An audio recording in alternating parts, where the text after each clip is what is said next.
नमो सिद्धाणं नमो आयर्याणं नमो वज्रायणं नमो लोये सव्वसाहुनं ईशो पञ्च नमोकारो सौवपावपणासनो मङ्गलाणं च सौवेसीं परमं हवै मङ्गलम् जय जगजीवजोनि वियाणो जगगुरु जगानन्दो जगणाहो जगबन्धु जय जगत्पियामहो भयगम् तपोनिधिं महाशान्तं योगिनां ज्ञानिनं तथा विद्वांसं च महोदयं नौमि श्री बुद्धिसागरम्।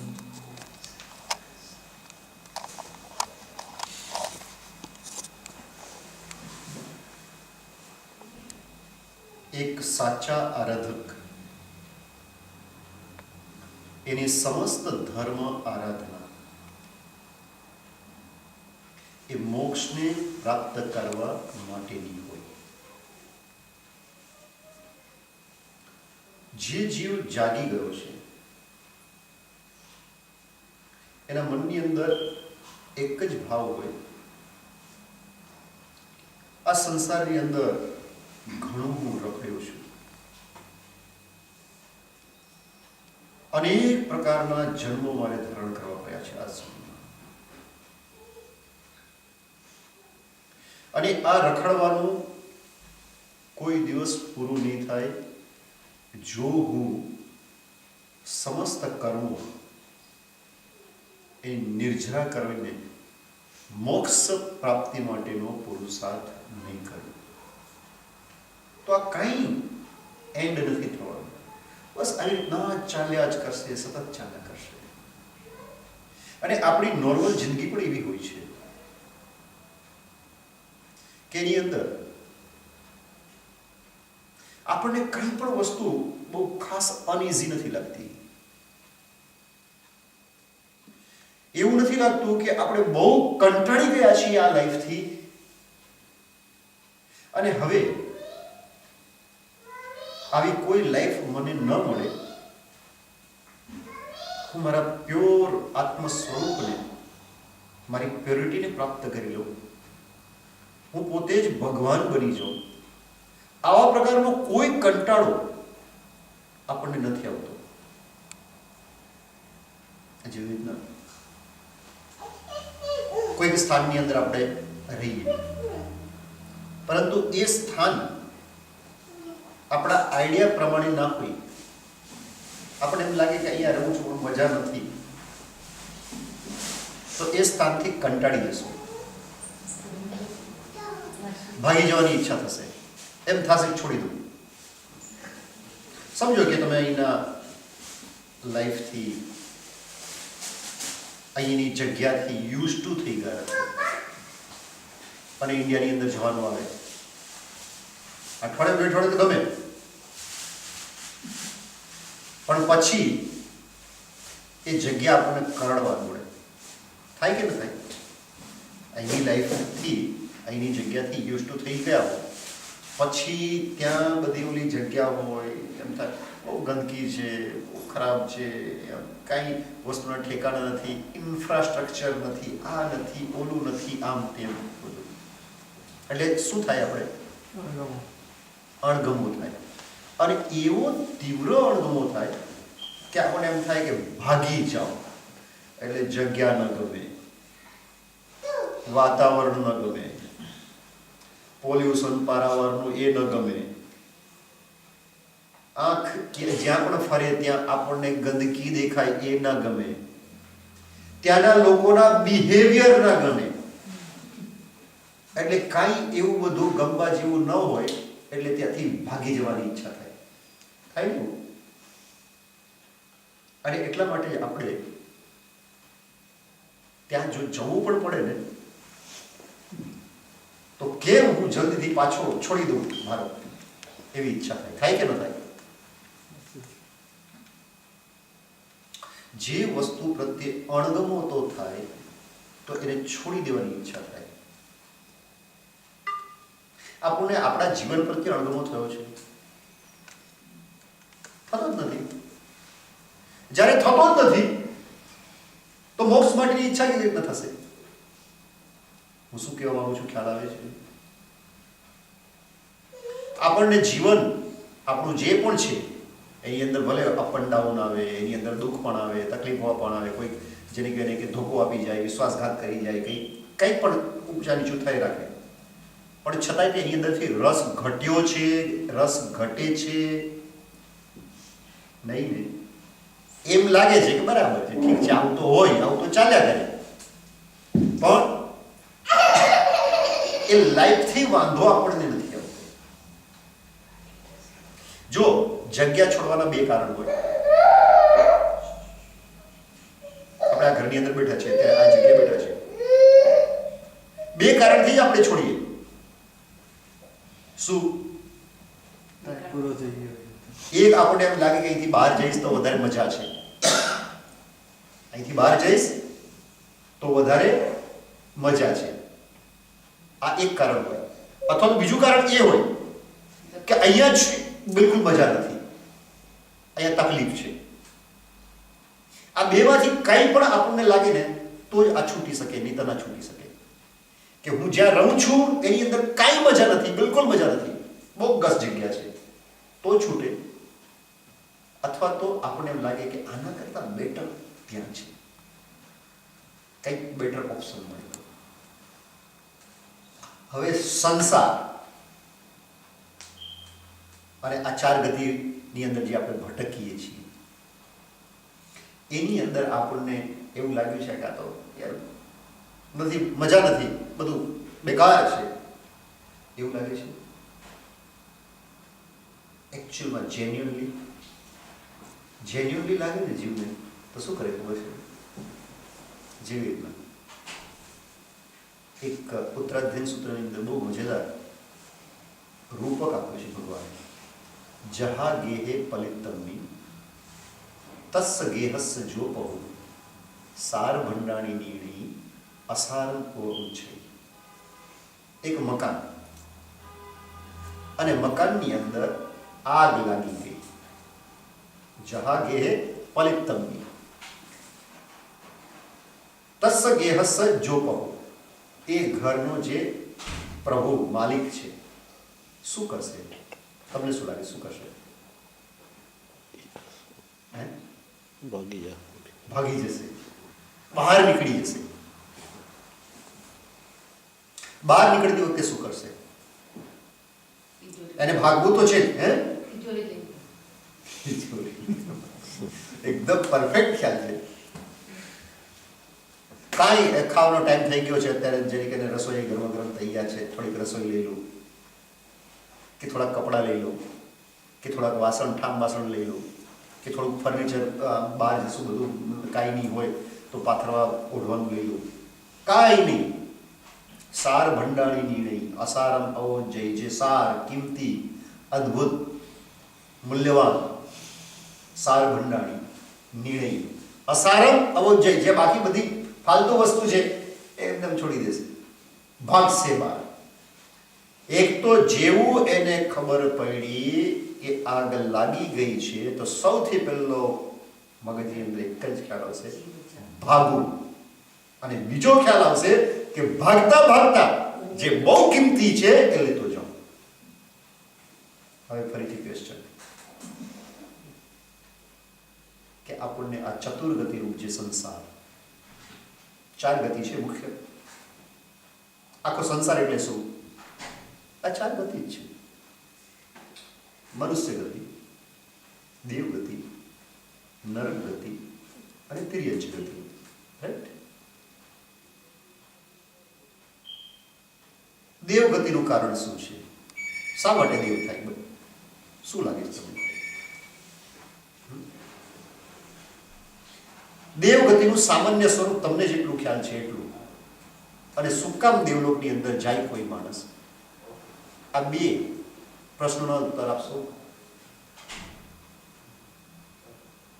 બહુ એક્યુરેટ આપવાની કઈ જરૂરત નથી, સામાન્ય ઉત્તર જ હું પૂછું કે 4 ગતિ છે: દેવગતિ, મનુષ્ય ગતિ, તિર્યંચ ગતિ અને નરક ગતિ. આ 4 ગતિની અંદર સૌથી પહેલા દેવગતિની આપણે વાત કરીએ. હું તમારા મોઢે એટલા માટે બોલાવડાવું છું કે એક ફિક્સ થઈ જાય કે હા આ આમ જ છે કરીને. હું બોલું તો ઠીક છે, લખ્યું શાસ્ત્રમાં શું આવે, તમારી જે અન્ડરસ્ટેન્ડિંગ છે શું છે, શા માટે, જેની કરીને સૌથી પહેલા તો દેવલોક, એની શું વિશેષતા, એનું સુખ, ઈચ્છે એવું સુખ બહુ, એટલે આપણી કમ્પેરિઝનમાં બહુ વધારે, અને આપણી લાઈફસ્ટાઈલ કરતા એ લોકોની લાઈફસ્ટાઈલ એની અંદર સુખ ભોગ મજા બહુ વધારે. આપણી લાઈફસ્ટાઈલ કરતા સુખની વાત ચાલે છે, ધર્મની વાત નથી કરતો. આપણા કરતા એટલે આમ ઈચ્છનીય જગ્યા તો કહેવાય. આપણે ભારતમાં હતા અને પહેલી વખત જ્યારે જેને કહેવાય ને કે લંડનનો વિઝા માટે અપ્લાય કર્યું, ત્યારે અંદરથી શંકા કુશંકા મળશે કે નહીં મળે, અને પાછું મળી જાય તો મજા પડી જાય. કેમ તો કે ઇન્ડિયાથી જો હું લંડન આવી જાઉં ને થોડુંક લાઈફસ્ટાઈલ મારી થોડી સારી થઈ જાય, મજા આવશે, આનંદ આવશે. એવું ત્યાં માટે થાય ખરું કે નહીં દેવલોક માટે? કારણ કે ક્યાં જેને કહેવાય ને કે યુકે, ક્યાં દેવલોક, કોઈ કમ્પેરિઝન ખરું? કારણ કે અહીંયા યુકેની અંદર વિઝા આપીને તે કેટલા વખત ના આપે, કેટલા વખત આપે, પછી પરમાનન્ટ મેળવતા દમ નીકળી જાય. હા બરાબર. અને સુખ પણ કેટલું બંને કમ્પેરિઝન, કે ભાઈ ઇન્ડિયા ને અહીંયા છે થોડો ઘણો ફરક છે કદાચ, બહુ કંઈ એવો જાજો ફરક નથી કે ભાઈ એ ના મળ્યું તો અને મળ્યું તો કંઈ બહુ લૂંટી લીધું છે, એવું કંઈ નથી. જ્યારે અહીંની મનુષ્ય અને દેવલોક એની અંદર તમારી દ્રષ્ટિએ તમને શું ફરક લાગે છે? કેવો ફરક? ઘણો ફરક, એટલે બહુ વધુ સુખ છે ત્યાં. હવે દેવલોક શું કામ મળે કોઈને?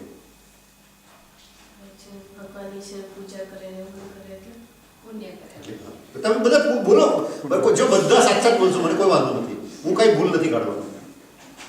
મને ક્યુરિયોસિટી છે કે તમને શું ખબર છે.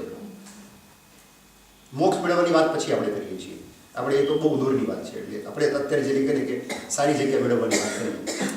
શું ખ્યાલ છે? એક તો ભગવાનની પૂજા, પછી બીજું કોઈ ઉત્તર દેશો? શું કાર્ય કરીએ? સારા કાર્ય કરીએ, દાન દઈએ, જીવદયા કરીએ, રાઈટ. આ બધા સારા કાર્યો છે. એની અંદર જેને કહીને બહુ સારું, આ જ સારી ક્વોલિટી વાળું થાય તો દેવલોકની અંદર જવાય. આ જ સારી ક્વોલિટી વાળું થાય તો. જો સારી ક્વોલિટી વાળું એટલું બધું ન થાય તો ફરીથી કદાચ આપણે મનુષ્ય જન્મ થઈ જઈએ, મનુષ્ય બનીએ, બરાબર. જો એ ક્વોલિટી વધારે સારી હોય તો દેવલોક, એ કદાચ એટલી બધી સારી ક્વોલિટી ન હોય છતાંય પણ આ બધું કરીએ તો મનુષ્ય, રાઈટ. હવે તમે શું ખ્યાલ, તિર્યંચ શું કામ થાય? તિર્યંચ એટલે પશુ, પંખી, કીડી, મકોડો, ઈયળ, ગટરનું જીવ, કંઈ પણ આ બધું તિર્યંચની અંદર આવી જાય, બધું તિર્યંચની અંદર. તિર્યંચની અંદર વેરિએશન ખૂબ બધું છે. તિર્યંચ શું કામ થાય?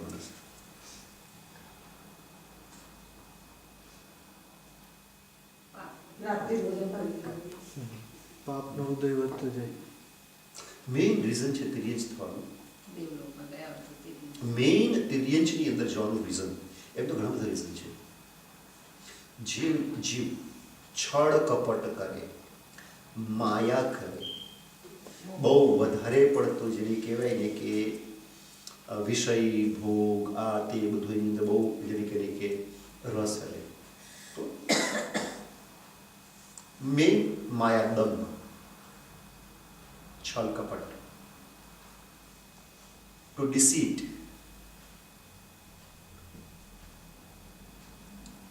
નરકમાં શું કામ જાય? અને નરકનું સ્વરૂપ કેવું. થોડું થોડું, બહુ વધારે નહીં. આપણે એકદમ ઉપર છેલ્લું તમે કહેશો તોય ચાલશે. હિંસા કરે. બીજું કારણ મેઇન બે રીઝન છે નરકમાં. એક તો બહુ આરંભ અને બીજું છે બહુ પરિગ્રહ. બહુઆરંભ પરિગ્રહશ્ચ. પછી બીજા ઘણા બધા કારણો મળે, પણ મેઇન બે રીઝન છે. બહુ વધારે પડતી હિંસાઓ કરે અને બીજું ઘણો બધો પરિગ્રહ. પરિગ્રહ એટલે શું? ઘણી બધી વસ્તુઓ ભેગી કરે, ભેગું કરતો જ જાય. ઓલું ગુજરાતીની અંદર કહેવત છે ને, સંઘર્યો સાપ પણ બસ આ એ કહેવતો ગોખી મારે. પછી ભલે કહેવતો બકવાસ હોય, પછી એ સંઘર્યનું ચાલુ કરશે કરશે કરશે, આખો કચરો બનાવી દેશે ઘરને, કચરા પેટી. 1 વર્ષ નહીં, 10 વર્ષમાં ઘણી વાર વસ્તુઓ કામ નહીં આવી હોય એવી વસ્તુઓ તમને તમારા ઘરની અંદર જ પડી જશે. બોલો. અને તમે એ જોશો કે હા 2-5 વર્ષ 10 વર્ષ થઈ ગયા, મને આ વસ્તુ કામમાં જ નથી આવી, એમને એમ પડી છે. બોલો. એક તો ઘરને બગાડે છે, ઘરના સૌંદર્યને બગાડે છે અને આપણા આત્માને બગાડે છે. બહુઆરંભ પરિગ્રહશ્ચ.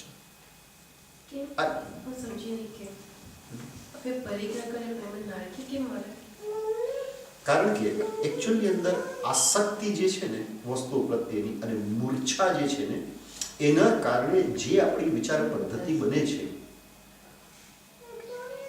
એ વિચારના કારણે, એ ચિંતન, એવા પ્રકારના વિચારના કારણે જો એવી પ્રવૃત્તિની અંદર આયુષ્ય બંધાય તો જીવનું નરકનું આયુષ્ય બંધાય.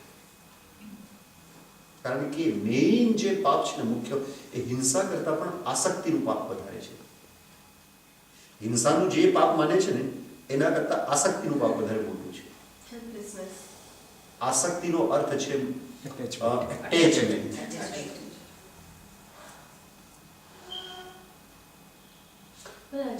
જો લોજિકમાં મને લાગે કે અટેચમેન્ટ નું છે ને ફળ છે ને સંસારનો છે.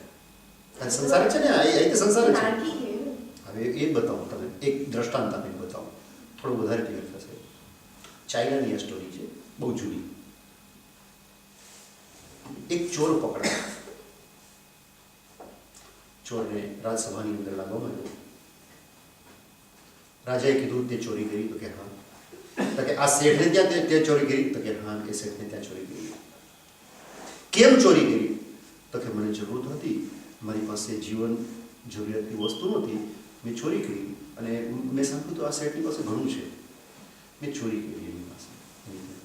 હું કબૂલ કરું છું, ને જે થાય એ સજા મને આપો. રાજાએ પછી ઓલા શેઠને બોલાવ્યા, તારી શું વસ્તુ ચોરાઈ છે? તો આટલી વસ્તુ મારી ચોરાઈ છે. પાકી વાત છે કે આને જ ચોરી કરી છે? તો એને જ ચોરી કરી છે. બધું નક્કી કર્યું.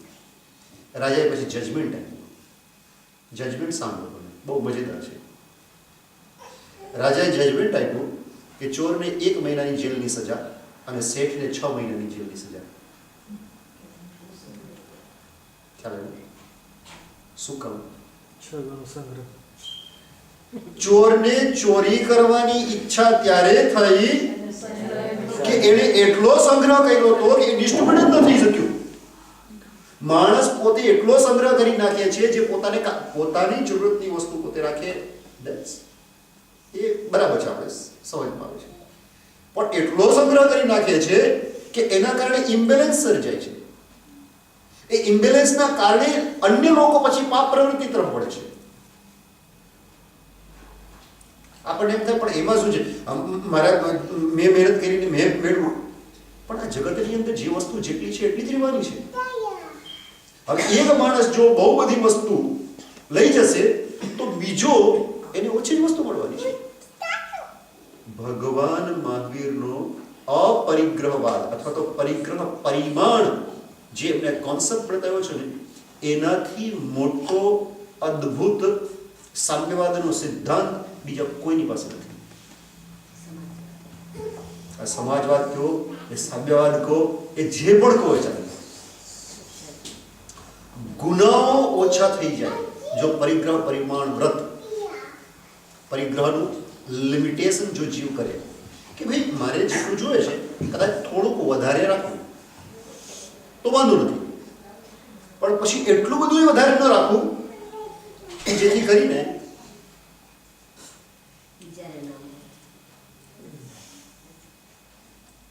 એટલે આપણને એમ લાગે કે વસ્તુ તો બહુ આપણે જ રીતે કે આપણે શું છે કે મને એવું કંઈ નથી પણ બસ મને ભેગું કર્યું છે એમાં શું મેં પાપ કરી નાખ્યું. જ્યારે આપણે પરિગ્રહ કરતા હોઈએ છીએ ને આપણને એની સાઈડ ઇફેક્ટ નથી દેખાતી. આપણને કંઈ પણ થાય કે એમાં શું છે, મેં તો મારી મહેનત કરીને મેં કમાયું છે ને, આ જ કર્યું છે ને. પણ એના પછી પ્રત્યાઘાત રિએક્શન જે થતા હોય છે ને, એક નોર્મલ વ્યક્તિ બિઝનેસમેન હોય અને ઘણા બધા અનાજ કે ખાવાની બધી વસ્તુઓ છે એનો સંગ્રહ કરીને બેસી જાય, ગોડાઉનના ગોડાઉન ભરી નાખે. આ મોંઘવારી વધે શું કામ? ફુગાવો શું કામ વધે છે? મોંઘવારી શું કામ વધે છે? એનું રીઝન શું છે? પર્યાપ્ત વસ્તુઓ લોકોને મળી શકે એટલા પ્રમાણની અંદર જમીનની અંદર પેદા થાય છે અને છતાંય તે લોકો ભૂખ્યા શું કામ રહે છે? ઇથોપિયાની અંદર લોકોને કચરા જેવી વસ્તુ ખાવા માટે નથી. એની સામે જે બહુ જ સંપન્ન દેશો છે એની અંદર ગટરની અંદર ખાવાનું વહેતું થાય છે અને કોઈને આપણે આપી નથી શકતા. મેં એક વખત ન્યૂઝની અંદર વાંચ્યું એટલું બધું મિલ્ક પ્રોડક્ટ ઉત્પન્ન થયું, કારણ કે એ દેશની અંદર ખરેખરથી યુરોપનો જ કોઈ દેશ હતો, બહુ બધું દૂધ એની અંદર. હવે એટલું બધું પ્રમાણની અંદર ઉત્પન્ન થયું તો મોટી મોટી સ્ટીમર ભરીને લિટરલી સમુદ્રની અંદર એ લોકોએ નાખી દીધું. શા માટે? તો કે ભાવને મેન્ટેન કરવા માટે. આટલું જો બજારની અંદર પહોંચી ગયું ભાવ તૂટી જશે, તમે કમાશો શું? ઘણી જગ્યાઓ